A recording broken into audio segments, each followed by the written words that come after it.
성부와 성자와 성령의 이름으로 아멘. 여러분들은 슬기로운 성경 통독에 오셨습니다.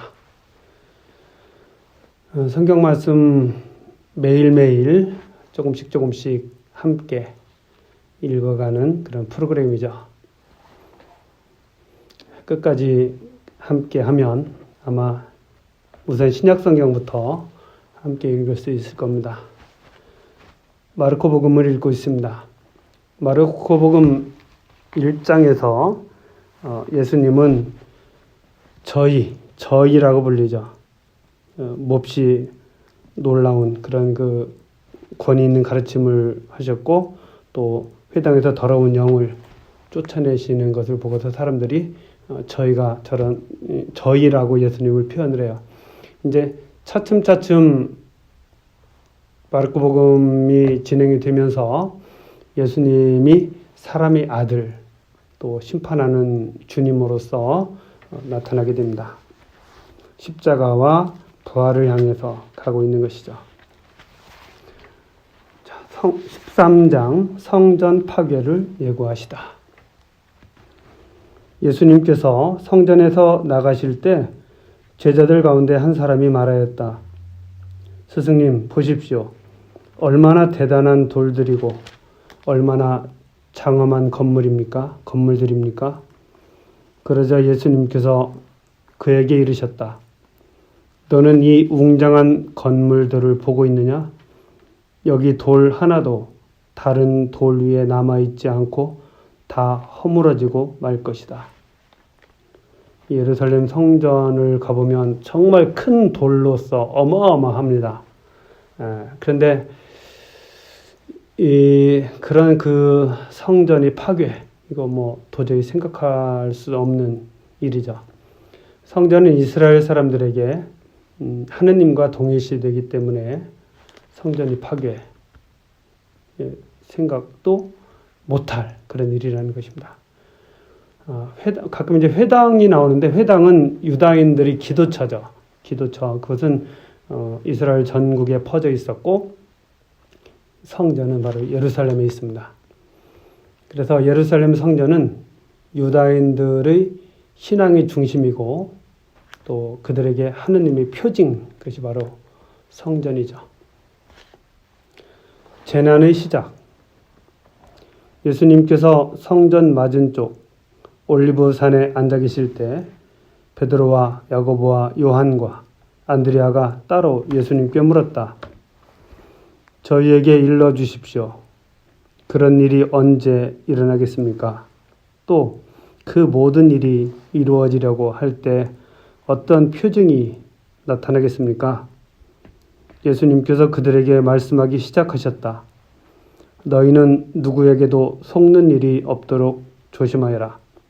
많은 사람이 내 이름으로 와서 내가 그리스도다 하면서 많은 이를 속일 것이다. 그리고 너희는 여기저기에서 전쟁이 났다는 소식과 전쟁이 일어난다는 소문을 듣더라도 불안해하지 마라.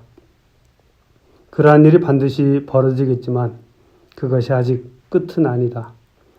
민족과 민족이 맞서 일어나고 나라와 나라가 맞서 일어나며 곳곳에 지진이 발생하고 기근이 들 것이다. 그러나 그것은 진통의 시작일 따름이다. 너희는 스스로 조심하여라. 사람들이 너희를 의회에 넘기고 회당에서 너희가 매를 맞을 것이다. 또 너희는 나 때문에 총독들과 임금들 앞에 서서 증언할 것이다. 먼저 복음이 모든 사람들에게 선포되어야 한다. 사람들이 너희를 끌어다가 법정에 넘길 때 무슨 말을 할까 미리 걱정하지 마라. 그저 그때 너희에게 일러주시는 대로 말하여라. 사실 말하는 이는 너희가 아니라 성령이시다. 형제가 형제를 넘겨 죽게 하고 아버지가 자식을 그렇게 하며 자식들도 부모를 거슬러 일어나 죽게 할 것이다. 그리고 너희는 내 이름 때문에 모든 사람에게 미움을 받을 것이다. 그러나 끝까지 견디는 이는 구원을 받을 것이다. 재난의 시작. 속는 일이 없도록 조심하여라. 사람들이 너희를 의회에 넘기고 회당에서 너희가 매를 맞을 것이다. 이것은 이제 이스라엘 의회, 이스라엘 회당이죠. 결코 편하지 않은 제자의 삶. 그렇지만 걱정하지 말라고 말씀하시죠. 성령께서 이끌어 주실 것이고 구원을 받을 것이다. 이것이 바로 그리스도인의 희망입니다. 그래서 우리는 깨어 있으면서 꾸준히 세상을 향해서 복음을 전하고 또 정의를 외치고 진실을 알리려고 노력을 하고 하는 것이죠. 거기에는 박해가 있다. 이런 것입니다. 가장 큰 재난. 있어서는 안 될 곳에 황폐를 부르는 혐오스러운 것이 서 있는 것을 보거든 일리니는 알아들으라. 그때 유다에 있는 이들은 산으로 달아나라. 옥상에 있는 이는 내려가지도 말고 무엇을 꺼내러 집 안으로 들어가지도 마라. 들에 있는 이는 겉옷을 가지러 뒤로 돌아서지 마라. 불행하여라. 그 무렵에 임신한 여자들과 젖먹이가 딸린 여자들. 그 일이 겨울에 일어나지 않도록 기도하여라.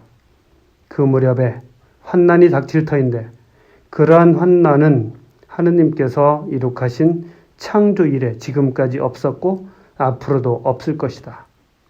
주님께서 그 날수를 줄여주지 않으셨으면 어떠한 사람도 살아남지 못할 것이다.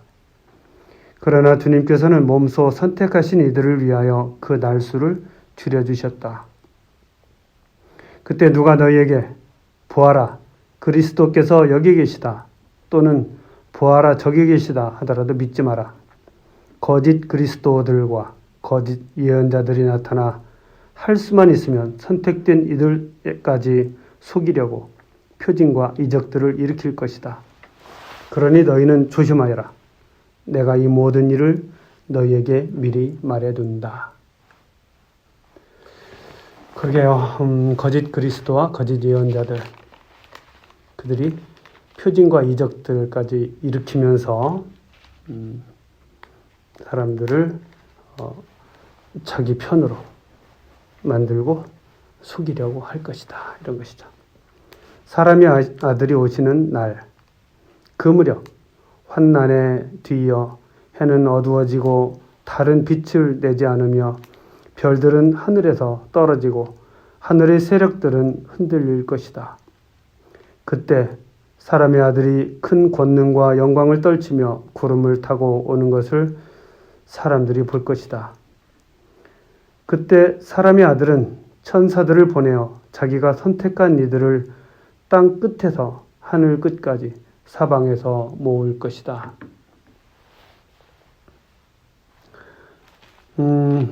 사람의 아들, 또 인자라고도 하죠. 인자, 사람의 아들, 권능을 가진 심판자로서 나타나는 그런 표현입니다.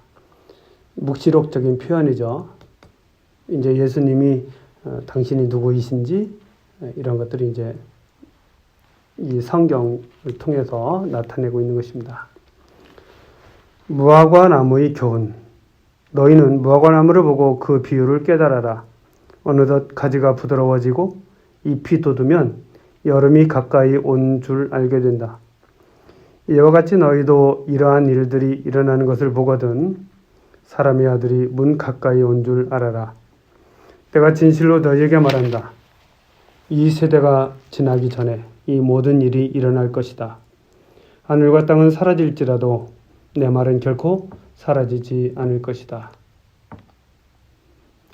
징조들이 일어나면 사람의 아들이 문 가까이 온 줄 알아라. 아마 이런 말씀들 때문에 그 당시 사람들이 곧 세상 종말이 올 것으로 생각을 했을 것 같습니다.